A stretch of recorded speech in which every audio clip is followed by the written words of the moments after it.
What's up, everyone? Welcome back to another review, and this time we're taking a look at the 2022 horror film Barbarian, written and directed by Zack Cregger. Alright, the film tells the story of a woman named Tess, played by Georgina Campbell, who accidentally realizes that an Airbnb she had booked is currently occupied by a man named Keith, played by Bill Skarsgård. While these two are currently sharing this Airbnb, some creepy things start to happen, which leads to them to go down to the basement to discover a very morbid and very dark secret that is hidden within inside this house. So overall, I thought Barbarian was actually very decent. I thought this was a good horror thriller. I think the first two acts are relatively strong, and I think the third act kind of can be hit and miss in a lot of areas, especially when this character called the Mother is revealed, and it turns basically into a glorified monster movie. And I'll illustrate why I didn't really care for that when I get to my negatives. But to start with the positives, this movie does have a lot going for it. It's got a very strong cast. Number one, the cast in this movie is very good and very condensed. It doesn't have a big cast, which is great. It gives you a lot of time to spend with these characters. The first half of this movie is basically about Tess and Keith, and the mix-up that happens with them sharing this Airbnb. I thought Georgina Campbell and Bill Skarsgård were very good in this movie. I thought Bill Skarsgård had this, he had this awkward politeness with some creep value to it. Then again, it's Bill Skarsgård, this man who played Pennywise in the It movies, but he also just has that face, a very unsettling face. However, I do like the chemistry with him and Tess, and I kind of like how the movie sort of teases that something else may form between these two. I would have actually not killed off the character of Keith as soon as Cregger did. He kind of set him up. He kind of set Skarsgård up to be the Janet Leigh character, so to speak, in which we think we're going to follow him for the majority of this movie, and then once you get to the midway point, he gets killed off in a shocking way. Not saying it was bad or anything, but I think he could have got a lot more out of it. In terms of how Georgina Campbell played the character of Tess, I thought she was fine. I thought she played the character very well. I like the scenes with her and Keith. I like how first it starts off as very unsettling, and then it slowly starts to blossom into a budding friendship. I think they both played off each other very well. And I like how Cregger's shot their encounter more or less as a budding romance that never really goes anywhere as the film progresses, which again, I would have liked to have seen what would happen between Tess and Keith, because I was liking what I was seeing in the first place, especially when Tess starts to grow on Keith once she gets to know him more. Justin Long is also in this movie as a character named AJ, who is a movie star currently facing sexual allegations. I like Justin Long as an actor. I think he's very funny. I think he fits the horror genre surprisingly well, not just from Jeepers Creepers, but from also when he did Tusk. I think Justin Long is a very capable actor in the horror field, and I enjoyed him in this movie. He brings a lot of energy, and he brings a lot of humor to the role as well. And I do like his inclusion in the second half of the movie when Keith dies. At least you have Justin Long to keep your interest along with the character of Tess, especially when they're when they're in the shit. Well, especially when they're both in the shit, being basically at the mercy of the mother character. So Justin Long's a good inclusion. His subplot of him being under sexual misconduct, I mean, that really is how you want to interpret it. I don't really think it was necessary, to be honest with you, because you already have the motivation of the character of Frank by Richard Brake, and we get his history and the whole history behind the house. I think having Justin Long's character have that sort of thing was not really necessary, in my opinion. I don't think there was any need for that at all. But in terms of acting, Justin Long was fine. I like his on-screen chemistry with the Georgina Campbell. I think his scaredy catness and her more self-assuredness was a good match for each other, and it was a nice twist on the whole. It was a nice little spin. So I can't go wrong with that. Speaking of Richard Brake, since I already mentioned Richard Brake, we get this extended flashback where we get a history of the house, and we find out that this man named Frank was the original occupant of this house, and he was using it basically to abduct, rape, and impregnate women. And the movie also implied that he was most likely having incestuous encounters with the offspring, which is just disgusting. uh, I like Richard Brake. He's a good character actor, especially in horror movies. Even though he doesn't have a whole lot of lines in this movie, he leaves an impression. It's Richard Brake. If you've seen Mandy, if you've seen any of Rob Zombie's movies, like 31 or 3 from Hell. Hell, he even had a cameo as Joe Chill in Batman Begins, Christopher Nolan's Batman Begins. The man's a great character actor. Like, he has that recognizable face to him.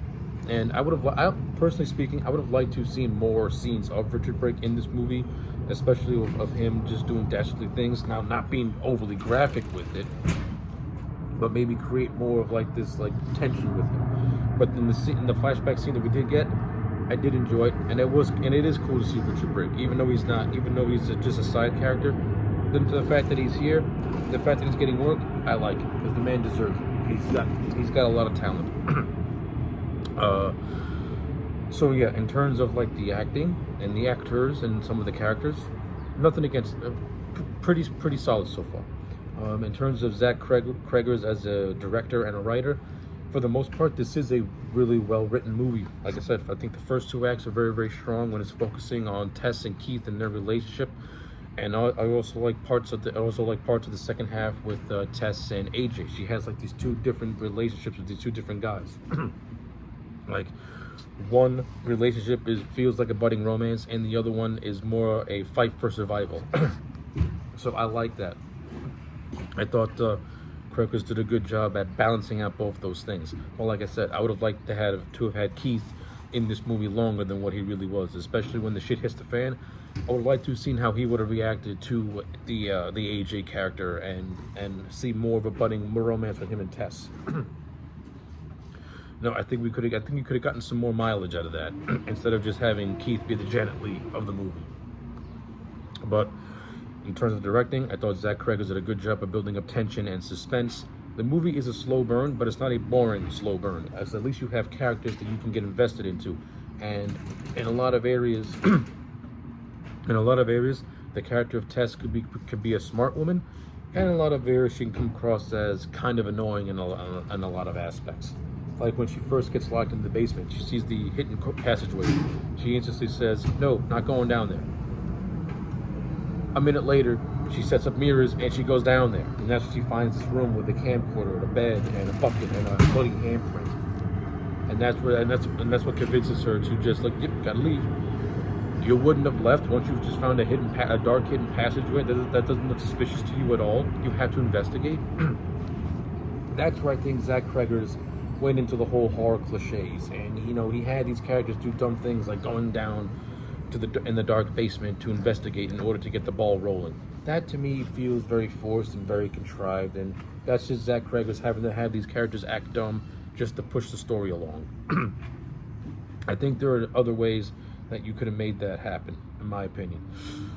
But for how the movie handled it, even though it was cliched, it's still okay. I guess it should have been done a little bit better, but it's okay. So yeah, I think overall production-wise, this is a good-looking movie, well shot. I like the cinematography, how it has like this dark tinge to it. And like I said, Cregger did a great job at building up suspense and tension, and did a good job at just pacing this movie overall. Now to my negatives. The biggest negative I have is the whole idea of the mother character, and the fact that the idea of the character of Frank doing these dastardly things to women to create his own multi-generational family, so to speak. It's not really clear what his motivations were behind this, but you have this whole idea of the mother, who was basically this basement-dwelling beast kept hidden within the basement, and she takes a liking to the character of Tess. My whole thing is this: I would have liked to have known more of the history of the mother character, and why she was locked in this basement, why she was crazy as she was, and we didn't really get a whole lot of answers. Because, like I said, once this mother character is introduced, this movie kind of deep dives into a monster movie, so to speak, and all like the good tension building that Cregger's did doesn't really go by the wayside. Like I said, it turns a creepy, oh no, a creepy kind of like haunted house movie turned more or less into a survival monster movie or survival zombie movie, if you want to go if you want to go that far. Like, I think the inclusion of the mother would have been better if there was like more, if a little bit more explanation was given as to why she was hidden so far in this basement. Like, we get snippets from this homeless man named Andre as to what the mother's about, but it would have been fine. Maybe get another flashback to see how the mother was born and how her brain degenerated into into a mindless creature. Yeah, like the mother character is hit and miss, because even though the inclusion to me is is off, I do overall like what the mother does. Like, I like how she attacks everyone. Like, her first introduction, she basically smashes Key's head into oblivion in a very creepy scene. And to Zack Cregger's credit, he did that scene and through cuts, and you never really get a dwelling shot of her banging his head. Like, bangs, cuts to black. And I also like how she kills off the characters of Andre and AJ. Like, she takes Andre and basically rips his arm off, and then she takes AJ and pokes out his eyeballs with bleeding pus coming out. I think the 3 deaths are actually very, very gnarly, and they do look cool, and they do a good job at least establishing her as a threat. And I kind of like the idea of the mother viewing Tess as one of her children in a very creepy, loving way. That's just like this, totally fucking bizarre. Like, it's very bizarre shit. Another thing that I didn't really care for was that AJ was the one who discovers an elderly Frank hidden in another room within the basement. Now, the reason why is simple. I would have liked to have seen a little bit more with this. Like, maybe have Frank have some dialogue before he blows his brains out, telling AJ what his motivations are, or what's about to happen to him and to Tess. You know, it's just little things like that I would have done a little bit differently to, give this movie more of an explanation. I mean, you don't gotta like spell everything out, but at least expand on certain ideas.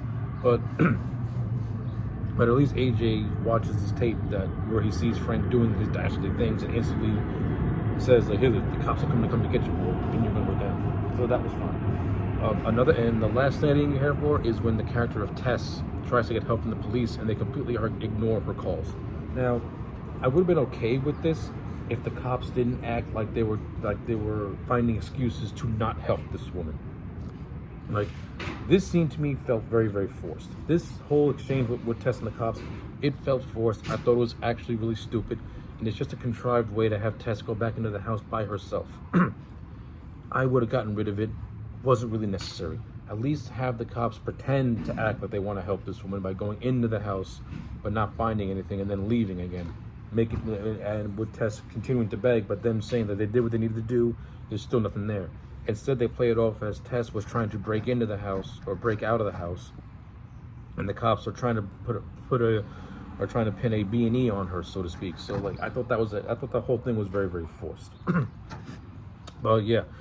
As an overall package, I thought Barbarian was a very decent horror movie. I enjoyed it for the most part, which is why I'm going to give it a solid 8 out of 10. So yeah, those are my thoughts on Barbarian. Let me know yours in the comment section down below. Like the video and subscribe, and I'll check you back next time for more.